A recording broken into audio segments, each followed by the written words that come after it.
श्री पुराण पुरुषोत्तमाय नमः। श्री गणेशाय नमः। श्री शिव महापुराण विद्येश्वर संहिता।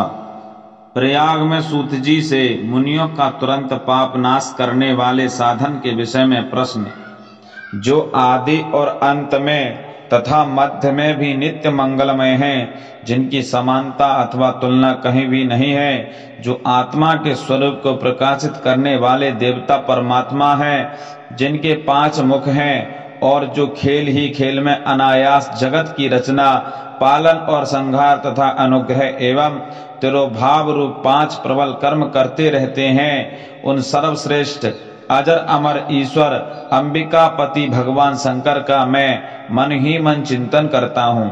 व्यास जी कहते हैं, जो धर्म का महान क्षेत्र है और जहाँ गंगा यमुना का संगम हुआ है, उस परम पुण्यमय प्रयाग में जो ब्रह्मलोक का मार्ग है, सत्य व्रत में तत्पर रहने वाले महातेजस्वी महाभाग महात्मा मुनियों ने एक विशाल ज्ञान यज्ञ का आयोजन किया।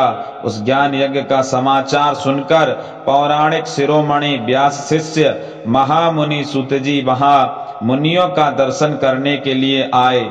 सूत जी को आते देख वे सब मुनि उस समय हर्ष से खिल उठे और अत्यंत प्रसन्न चित्त से उन्होंने उनका विधिवत स्वागत सत्कार किया। तत्पश्चात उन प्रसन्न महात्माओं ने उनकी विधिवत स्तुति करके विनय पूर्वक हाथ जोड़कर उनसे इस प्रकार कहा, सर्वज्ञ विद्वान रोमहर्षण जी, आपका भाग्य बड़ा भारी है।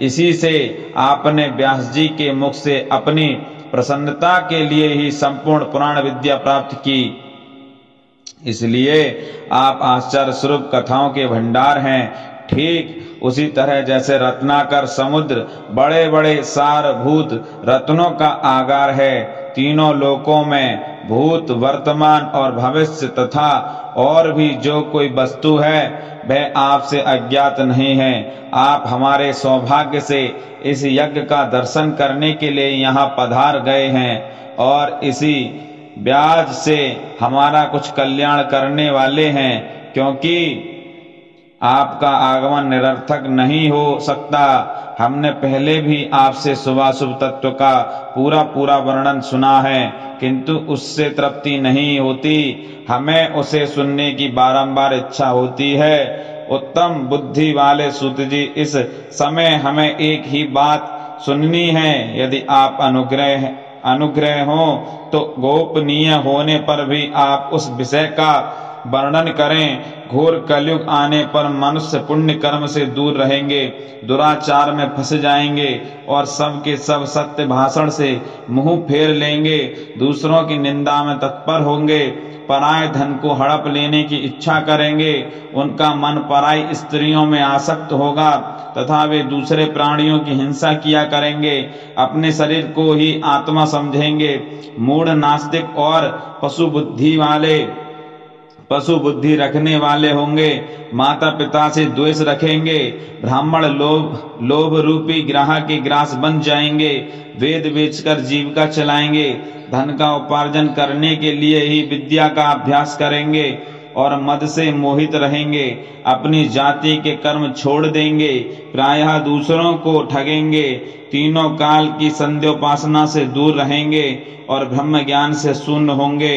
समस्त क्षत्रिय भी स्वधर्म का त्याग करने वाले होंगे, कुसंगी पापी और व्यभिचारी होंगे, उनमें शौर्य का अभाव होगा, कुत्सित चौर्य कर्म से जीविका चलाएंगे, दूसरों का सवर्ताव करेंगे और उनका चित्त काम का किंकर बना रहेगा। वैश्य संस्कार भ्रष्ट स्वधर्म त्यागी कुमार्गी धनोपार्जन परायण तथा नाप तोल में अपनी कुत्सित वृत्ति का परिचय देने वाले होंगे। इसी तरह शूद्र ब्राह्मणों के आचार में तत्पर होंगे, उनकी आकृति उज्जवल होगी, अर्थात वे अपना कर्म धर्म छोड़कर उज्जवल वेशभूषा में विभूषित हो व्यर्थ घूमेंगे। वे स्वभावतः ही अपने धर्म का त्याग करने वाले होंगे, उनके विचार धर्म के प्रतिकूल होंगे, वे कुटिल और द्विज निंदक होंगे। यदि धनी हुए तो कुकर्म में लग जाएंगे, विद्वान हुए तो वाद विवाद करने वाले होंगे, अपने को कुलीन मानकर चारों वर्णों के साथ वैवाहिक संबंध स्थापित करेंगे, समस्त वर्णों को अपने संपर्क से भ्रष्ट करेंगे। वे लोग अपनी अधिकार सीमा से बाहर जाकर द्वजोचित सत्कर्मों का अनुष्ठान करने वाले होंगे। कलयुग की स्त्रियां प्रायः सदाचार से भ्रष्ट और पति का अपमान करने वाली होंगी, सास ससुर से द्रोह करेंगी, किसी से भय नहीं मानेंगी, मलिन भोजन करेंगी, कुत्सित हाव भाव में तत्पर होंगी, उनका शील स्वभाव बहुत बुरा होगा और वे अपने पति की सेवा से सदा ही विमुख रहेंगी।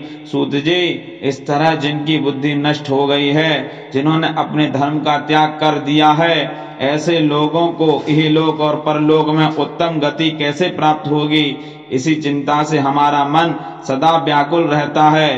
परोपकार के समान दूसरा कोई धर्म नहीं है। अतः जिस छोटे से उपाय से इन सबके पापों का तत्काल नाश हो जाए, उसे इस समय कृपा पूर्वक बताइए, क्योंकि आप समस्त सिद्धांतों के ज्ञाता हैं। व्यास जी कहते हैं, उन भावित आत्मा मुनियों की यह बात सुनकर सूत जी मन ही मन भगवान शंकर का स्मरण करके उनसे इस प्रकार बोले।